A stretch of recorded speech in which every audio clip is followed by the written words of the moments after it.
G'day ladies and gents, and welcome back to War Thunder. Now that patch 1.97 Viking Fury is pretty close, and has a lot of top tier jets, I thought, you know what, now is the time to make a certain video that we will discuss the balance of top tier jets. Now, I have tested a few of the newer jets on the dev server, but of course we all know that it is not final. However, by looking at the previous patches and how this sort of balance has gone along, maybe then we can get some sort of idea of how these are going to play out on the live server. Gaijin has a really bad habit of making things kind of uneven, so we're going to talk about two of the top tier jets, the Phantom FGR2 and what you can see on screen, the MiG-21. So, as you can see, this battle I'm taking off, I'm going to show you the entirety of this battle, so we might as well show you a couple of little things about the FGR2, which are not exactly favourable. Now, I'm going to switch to a clip of the FGR2 here. I'm coming up against a MiG-21. It's very, very slow, and you can see that the gun pod isn't even angled to the reticle. So, yeah, that's one thing that's a little bit kind of frustrating. The Phantom doesn't really have much apart from its speed, its guns, and its missiles. And with the guns being out of whack, you would expect maybe the performance, which isn't that much greater, to be better. Or, entirely differently, you might want to expect the missiles to be a little bit, maybe just a little bit better, you know? Let's have a look. So, I'm going to be firing a missile at a MiG-21. The MiG-21 is turning and being slow, and nope-de-doo. But what about a slow target? You know, F-100 here. Come on, man. Cut me some slack, okay? What are these missiles? I just do not understand. So, what we need to figure out in War Thunder is what is more important. Is it the performance, guns, or missiles in this case? Is it the avionics? Now, the avionics can, in certain situations, for example with the Firestreaks Red Tops, R60s, and soon-to-be AIM-9Js, and the AIM-9Ds can all enhance the tracking of the weapon system. So we'll consider them in with this little factor.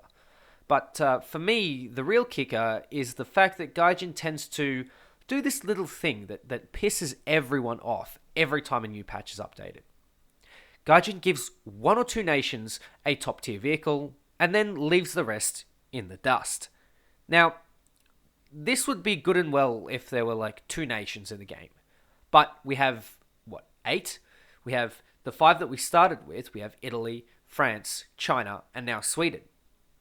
So, all of these nations now need something at top tier that is competitive in some variation.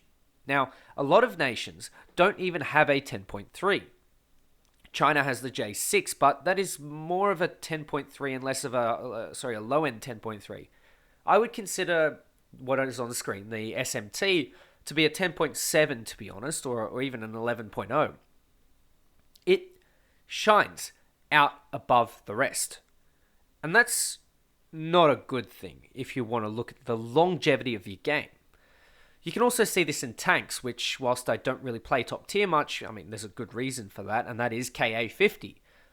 The Soviets have this helicopter that is untouchable, all to two things. From the ground, that is. And that is the ADATs, which can be unreliable, and the M1A2's heat shell with the distance fuse. There's honestly nothing else that can counter the Ka-50 in any other meaningful way. And then we're going to get a Ka-52, so Gaijin's doing it again. Here's the thing though, returning to jets. The missiles on jets at this point in time are becoming more and more important, simply because the ability to either make your opponent lose enough energy to put them in the dirt, or the ability to outright put them in the dirt anyway with the missiles because they pull so many Gs, is going to be the defining factor of what we are going to come across. You know, the MiG-21 SMT has already proven that missiles are now the meta at top tier. I've also spoken about this in a video, which did fairly well, so thank you very much for watching that. My issue sort of arises when Gaijin seems to prefer one or two nations over others, and then throws in a mixed matchmaker and says, well, it's okay because they have a counter themselves. That's not good enough, quite frankly, and it doesn't hold up in any other game. Why should it uphold here? Just because it plays against itself does not mean that the thing itself is balanced. It needs to be countered by something of equal competitiveness, something of equal magnitude that can stand up to it in terms of its maneuverability or its weapon systems, or something that gives it the upper hand in some way or another. Now, I'd like to take you to battle rating 8.3 to 9.3, and you can see that there is a flourishing ecosystem. And I say ecosystem because there are literally dozens of vehicles here that are competitive. Swift F7, MiG-15 BIS, G91R3, G91R1, the Sabres, all of them. The MiGs, like 99% of them, except maybe the non-BIS. There's the Super Mist there, which actually isn't too bad now. There's actually a flourishing ecosystem, but in a situation of top tier where we're reaching new ground, Gaijin has to start giving us everything for every nation if they're going to go for an extra step. And what they failed to do in this case of the SMT and the MF is give every other nation, that is China, they only have the J72. It doesn't have the missiles. The guns are lackluster, and the performance, whilst it is quite nice, does not really stand up to the meta. The missiles are becoming the meta, so I don't know, maybe give it R60s. That is a good way to compensate.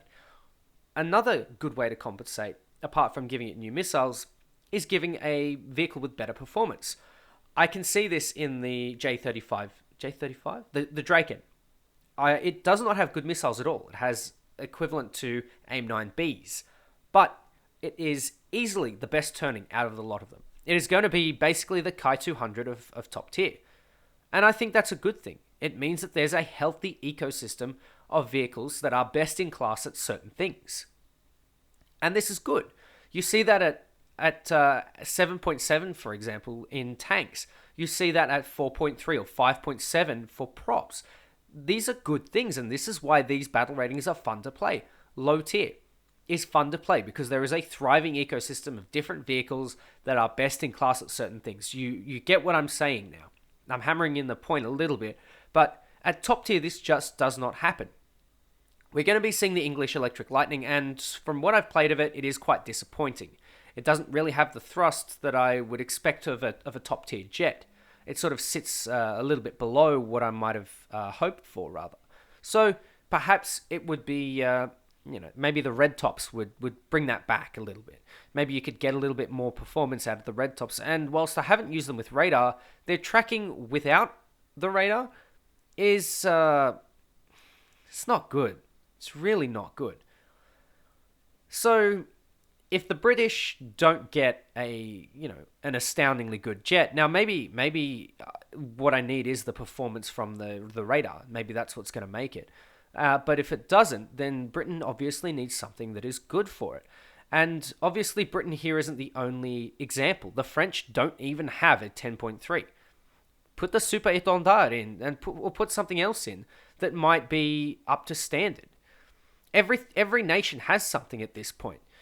Germany, you can get away with giving them a Phantom, or Italy, you can get away with giving them an F-104. It doesn't matter if America doesn't get one until next patch. Just give them something so that they can stand up to the bigger nations. France, big example. China can be so simple. Give the J72 R60s, or give them a new J72 that is capable of carrying R60s. Like a later modification. This can't go on. It's something that is really destroying top tier. The reason why 1.85 was such a successful patch was because the only two nations that faced each other had the capable machines, they had the capable technologies, and they had the balance. Everyone was best in class at something.